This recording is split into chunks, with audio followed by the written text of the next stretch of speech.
Hey everyone, welcome back to episode number 6 of Two Catholic Dudes. We have made it past 5 episodes. I'm pretty excited about that. My name is Ryan Klaus. And my name is Danny Cleary. And as always, we are not priests. We are not theologians. We are just two Catholic dudes, and we are talking about our faith. Absolutely. And today, super excited. Again, I'm always super excited. Are you super pumped? Super pumped about today's topic. We're going to talk about retreats. What makes a good retreat, a little bit of our experience on being on retreats, leading retreats, what have you. So I'm really, really excited. I have been on a lot of retreats. Yeah, and different retreats from different places. And I'm sure you have been, and you've been leading a lot of retreats. I've never actually led a retreat, but I've been a part of and played music at a lot of retreats. So I think we have a lot of different perspectives that we can bring to this topic that will be enlightening to a lot of people on how to create and craft a engaging retreat that helps bring kids closer. And of course, on retreat, crazy stuff happens, so we're probably going to end up talking about that too. So yeah, a lot of wacky stuff does happen on retreats. But before we get into all that, we got to, of course, shout out our social media. Please make sure that you're following us on Instagram at _2 Catholic Dudes. On Instagram is _2 Catholic Dudes. 2 Catholic Dudes on Facebook. You can like our page. 2 Catholic Dudes on Twitter. Twitter's our weak game right now, but we'll step it up. We'll step it up if you guys step it up. Yeah. But we got a lot of great comments from our last podcast. Thanks for all the support on that. We got a lot of comments on our YouTube platform. If you comment right there, that's what helps that algorithm and people find us more easily, and that's going to help our channel grow. Yeah, and of course, speaking of helping our channel grow, we did get another patron on Patreon. All right, we got a shout out. And you know what they always say? There's no one more supportive in your life than your mom. Aww. And so my mom, Julie Cleary, jumped on and is supporting us on Patreon. Thanks, Mom. Thank you, Julie. Appreciate You're the best. it. Love you. So anyone that can, that if you feel inspired and you have the means to do so, we would love and appreciate that support on Patreon so we can keep this thing going and do bigger things. So that's patreon.com/2 Catholic Dudes. If you have trouble figuring out how to do it, just send us a message and we will direct you on your way. Absolutely. All right, so let's get into the topic of today, retreats. Retreats are so important in any youth program and confirmation program. A lot of the times when you ask teens, like, what was the big thing that inspired you during confirmation? They're going to say, the retreat. At least, you'd hope so. I hope so. But we go to a lot of like after confirmation retreats, like the, post confirmation. And a lot of the times they'll get up and give testimonies and they'll go, my life changed when I went on my confirmation retreat. So we hear it all the time. So retreats are a huge part of these teens' lives and their spiritual growth. But I think that they can be done really, really awesome. But I think that there's a lot of times where people struggle. I've talked to a lot of people where they're like, hey, like, how do I make my retreat a little more engaging, or how can I step up my retreat game a little bit? So I think I just felt called to talk about it. Yeah, we go to these summer camps where these kids just got confirmed, and we hear a lot of what you said where their conversion story was on their retreat, and that's an amazing thing. But one thing to note is that these kids that go to these summer camps want to be there. And so they're going to be the standouts. They're going to be the kids that had an amazing confirmation retreat there, that had a great experience. So we're coming from a perspective of hopefully putting on great retreats and then being at summer camps and post-confirmation retreats where kids did have a good experience. But we know that there are kids that didn't have quite as an amazing experience, and we don't get to hear from a lot of those kids. Right. So, we can come and bring the perspective of what you can do to make it great. We've seen a couple retreats that aren't so good, and we might be able to comment on how to elevate those to the next level. Of course, yeah. And a lot of the times, I think that people get discouraged if they don't have the facility of their dreams or the volunteers that would make it all possible. But like, you can make a great retreat out of anything if you have to put that faith and that trust in Christ. And there's a couple key little things that like you can do that will really help and elevate that retreat. And I want to share a couple of my things that I've learned over the time doing retreats and stuff like that. From making a lot of mistakes is how I learned most of them. But like little things that can help people out. That's super wise. I tell, I teach guitar, I teach piano, I teach a lot of lessons, and a lot of times kids come to me and they have like a starter guitar like from Target or Costco. It's like $40 Awesome. guitar. Well, I mean, all right, at some point you just can't play the guitar. You can't tune it. The strings don't go on it. So, I mean, you got to at least get maybe a $75 guitar. Sure. But it's real bad, right? Right. But at least most of the time they come and it's a playable guitar, and they look at my guitars and they're like, "Oh man, if only I had the gear that you have, and I had the guitar that you have, and all those pedals and the amps and stuff, then I could be a great guitarist." I go, "No. You don't need any of that. Like, make that $75 guitar sing. I want you to be able to rock on that thing." Make that sound amazing. Then when you get the great equipment, you're going to be that much better. But if you're only relying on the equipment itself, you're not going to have anything to stand on. So relate that to that's a great analogy. Your confirmation retreats, and I think you'll be all right. Yeah. Wow, that was a great analogy. You're welcome. Well done. Wow. Music always comes into play. One of the biggest things that I think that helps retreats and that people struggle with is the culture of your retreat. I've seen it really well, but I've also seen it not work out super well.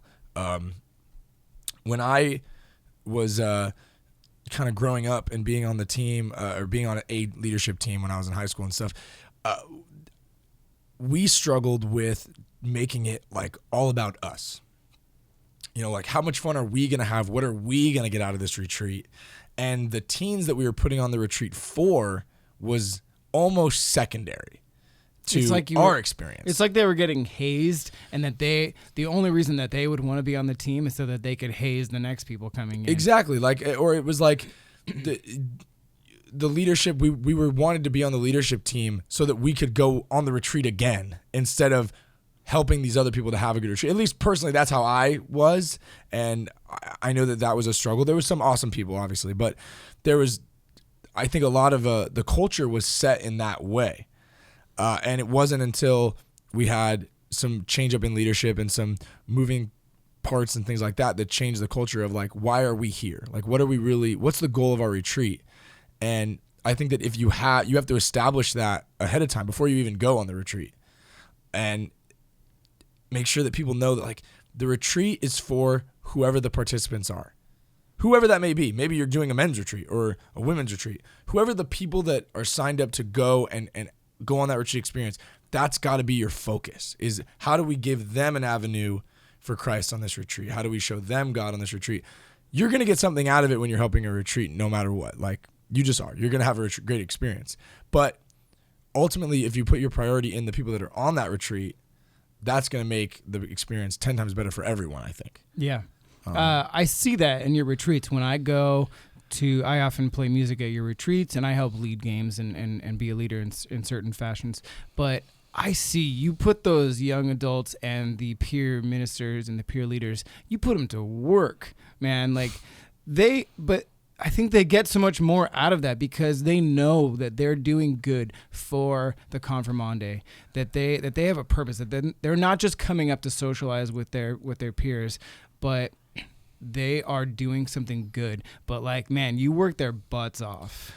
Yeah, you know, it comes down to the reason that I do it is because we know the impact a retreat can have on a young person. We've seen it time and time again, that a retreat can be the catalyst to what starts their faith journey.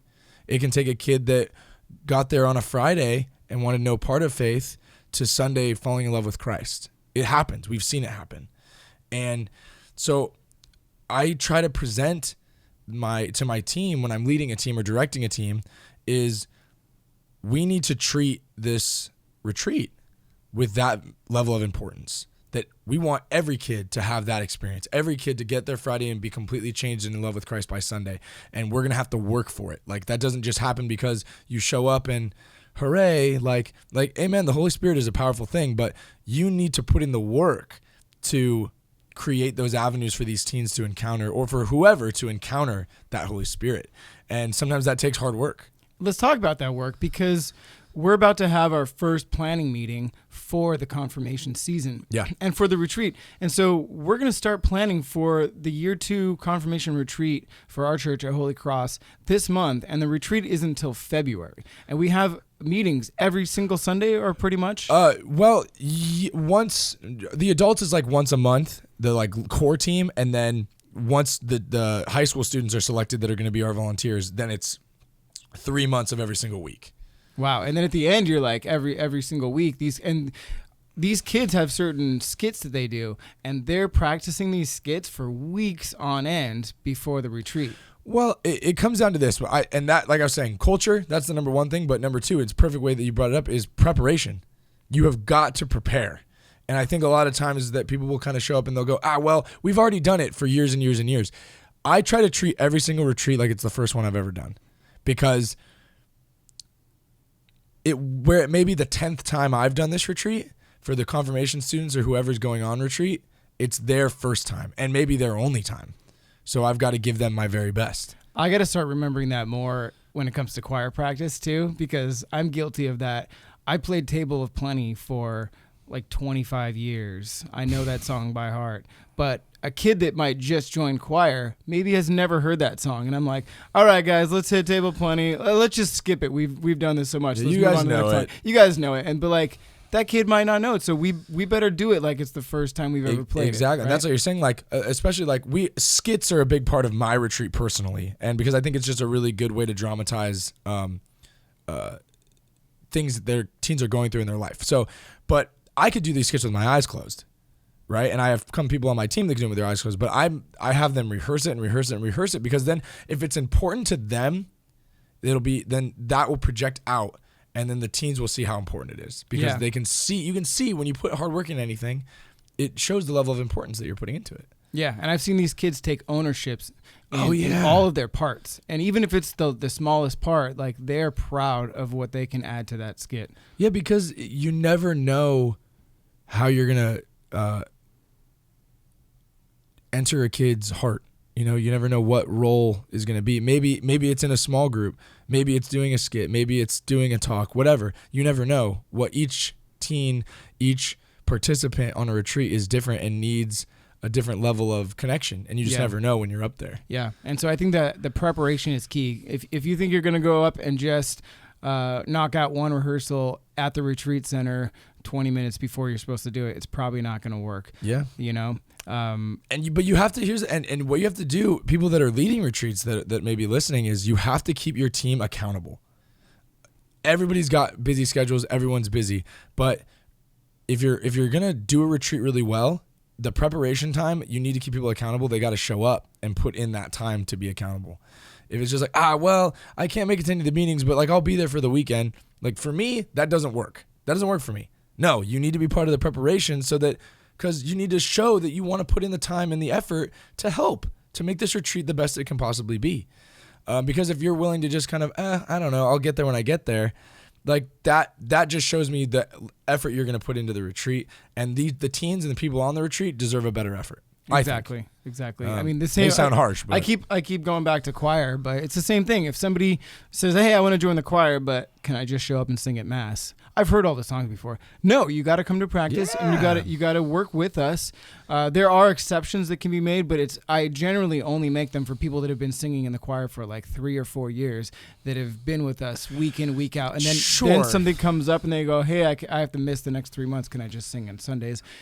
Yes, but like, and there's different levels. Like for instance, I've had the same tech guy on my retreat for 10 years, and he doesn't come to any of the practices. He just shows up at the retreat and does his job. But like, he's been doing it for a really long time, and he's not a child. Yeah, he's not a child, and he's in charge of what he's in charge of. So it's there's different levels, obviously. Exactly. But I think that also keeping people accountable and preparation adds to that culture, and it gives you the culture that you need of strong leadership. Let's go back to the culture, because one thing that I thought of when we were talking about hazing earlier was pranks. Did you ever do pranks when you said your culture was bad before when you were a part of it? Was there any pranks or anything going on then? Here's the deal. I still do pranks now when I'm in charge of the retreat. Okay. It's knowing when to do them and like to the extent that you're doing them. Where the line is, when it's appropriate, stuff like that. So give me an example. I think they can be a fun, like sometimes like tradition is part of a retreat. Like, and I think that, I mean, our Catholic faith is rooted in tradition. So I think your retreat can have a little bit of tradition, and it could be as simple as the Friday before we all wear sweatpants.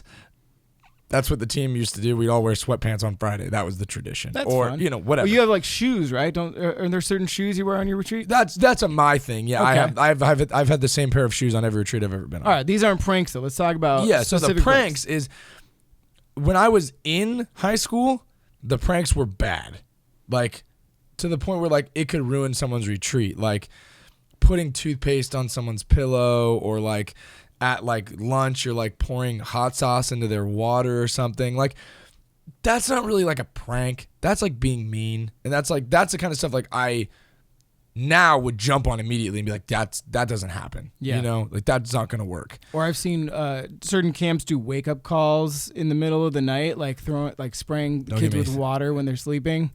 Don't get me started on wake up calls. I think that's the worst idea ever. They got so much going on for the weekend. Like, why ruin their sleep? Well, here's on that note. I know we're jumping around a little bit, but on that note of like wake up calls and like, or like when people do things like really late at night. When you're on a retreat, whether you're an adult or a teen, you have very little time that's your own. All your other time is dedicated to whatever's happening on the retreat. And we ask people, give everything you've got to the retreat. But if we're then going to interrupt their only time for themselves with nonsense or with whatever, I think we're working against ourselves.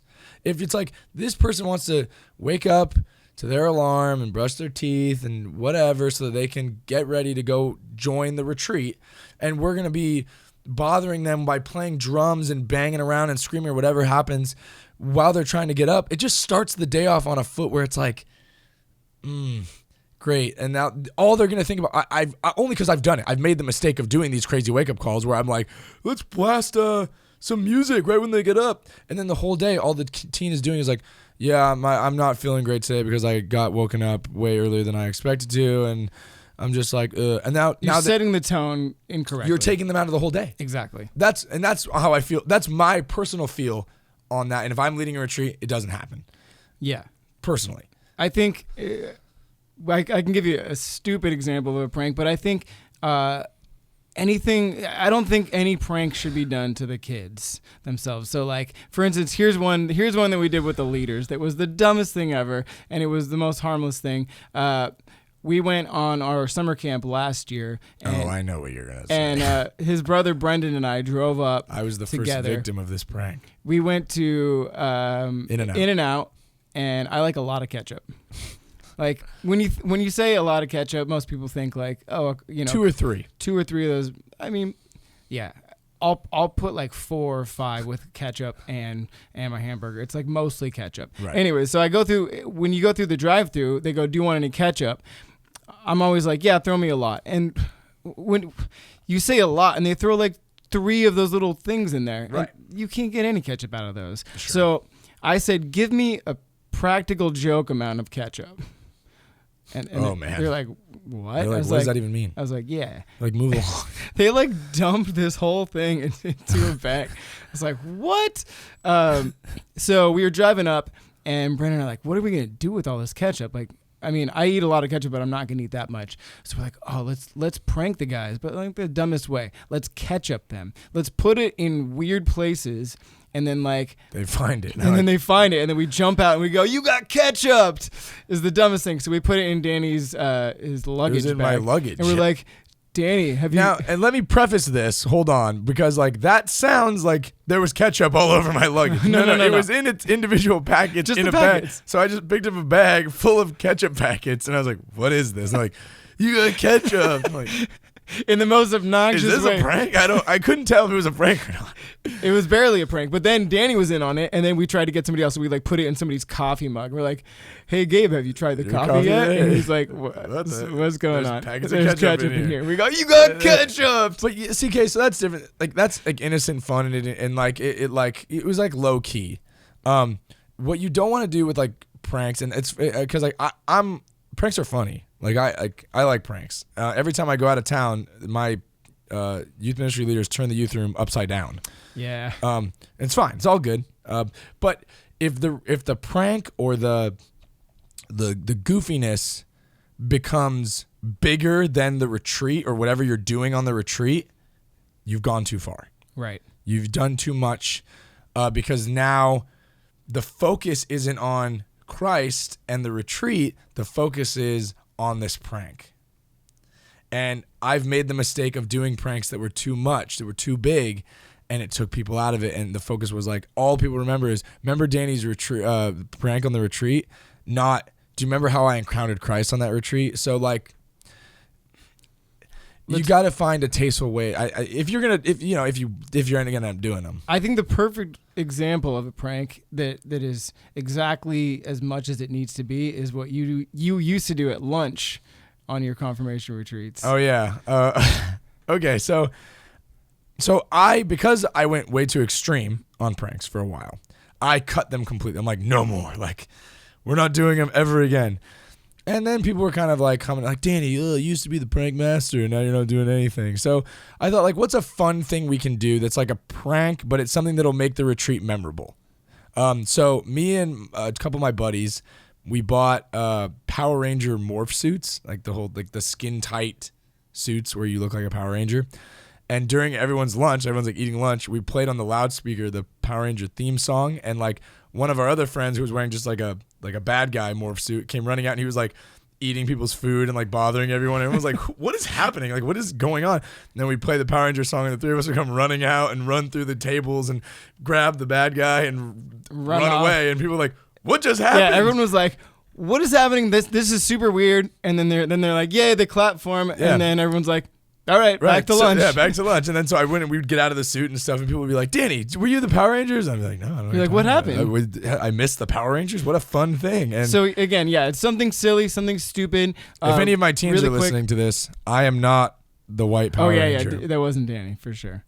But something that's just really quick, it's something to lighten the mood, but then you just move on and you continue with the retreat. Yeah, it's just something fun that they can be like, oh, what a memory. And I remember like, I did like a slideshow at the end of the retreat, and like I put a photo of the Power Ranger thing so everyone could remember, like, oh, that was funny. Remember that? Yeah. Because you need those moments of remembering. So things like things that people can talk about later.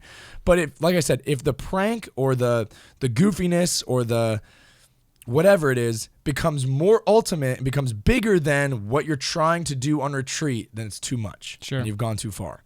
And you got to be careful with that. Or if a lot of times I've seen that the leaders are putting more focus into what their prank is going to be than their small group or the activities that they're like. If you're putting more effort into your prank than the activities on the actual retreat, too much. Then that's a culture that you don't want. Exactly.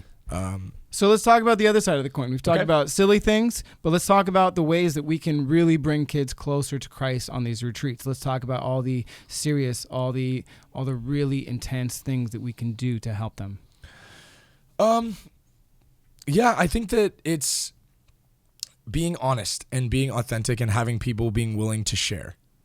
That's something really, really big that I will always advocate for. And that's why I love, we've talked about the SAW retreat, Signed Anointed to Witness here in our area in the Santa Barbara region. And that retreat is all about witnessing your faith. And I think that is such a powerful thing. I know a lot of churches, they call them testimonies. Yeah, testimonies, whatever. But having your leadership or you, the leader of the retreat, the youth minister, whatever, be willing to share your faith experience with the teens is huge. Because when a teen gets there, they're nervous, especially on a retreat. They're away from home. They've given up a weekend maybe or a week of their time, and they're not ready to open up. But if you're willing to open up and talk about your faith and your love for God and how God is involved in your life, it kind of shows your vulnerability, and will allow the teens to then kind of feel more welcome to do that for themselves. You know what I mean? Exactly. A little caveat there, though. As a youth minister, you have to put in the work. You can't just say, Charles over here is a great peer minister. Good old Charles. Oh man. So let's just throw him in and do a witness talk and have never heard it and just say, go ahead, do your thing. You got to vet him. You got to work with him. First of all, you got to know that they have a good story, that's something meaningful that the kids want to hear. But that goes back to preparation. Mm-hmm. No talk gets given on my retreats that I have not heard already. And because it empowers the teens. Say you want a teen to give a testimony on a retreat. Work with them. Help them to cultivate it in a way that they can feel empowered and confident in sharing that faith. Because if you just kind of go and be like, oh, just go talk about your grandma. I only said Tyler was here a couple of days ago. So, and he just goes up there and goes, okay, my faith was really weak and strong. You might get one of two things: a 20-second witness talk, or like a 12-minute. Yeah, like he just goes rambling because they have no sense of purpose in the talk. How long and how engaging and the structure of it. But not being afraid to, and I think I challenge more youth ministers to talk on your retreats. Open up about your faith and your personal life and your faith life and what is calling you to be this minister of the youth.